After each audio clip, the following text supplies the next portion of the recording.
የእናቱን ጀናዛ ቤቱ አስቀምጦ የእናቱን ቃል ለማክበር ሲል የ8ኛ ክፍል የሚኒስትሪ ፈተና ከቀብር በፊትና ከቀብር በኋላ የተፈተነው ታዳጊው ኻሊድ። ይህ በምስሉ ላይ የምትመለከቱት ታዳጊ ኻሊድ ይባላል። ገና የ14 ዓመት ልጅ ነው።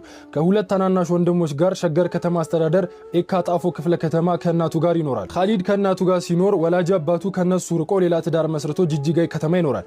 ኻሊድ ሰሞኑን እናቱ ታሞ በነበረበት ወቅት እኔ አንድ ነገር ብሆን ምንም ቢፈጠር አመት የለፋህበትን ፈተና እንዳታቋርጥ ብለው ቃል ያስገቡታል። እናትም በንጋታው የ8ኛ ክፍል ፈተና ሊሰጥ ሰዓታት ሲቀሩት ህይወታቸው ያልፋል። ኻሊድ በእናቱ ሞት ከፍተኛ ሐዘን ቢሰማውም ለእናቱ የገባውን ቃል አክብሮ የእናቱን አስክሬን እቤት ጥሎ የጠዋት ፈተናውን ተፈተነ። ኻሊድም ከሰዓት እናቱን አልቅሶ ቀብሮ ተመልሶ የከሰዓት ፈተናውን ተፈተነ። እንግዲህ የዚህ ታዳጊ የ14 ዓመት ልጅ ኻሊድ ታሪክ የህዝቡን ልብ ነክቷል። አላህም እናቱን የጀነት ያድርጋት። በቻልነው መንገድ ይህን ልጅ ልናግዘው ይገባል ለማለት ያህል ነው። ወሰላሙ አለይኩም ወራህመቱላሂ ወበረካቱ።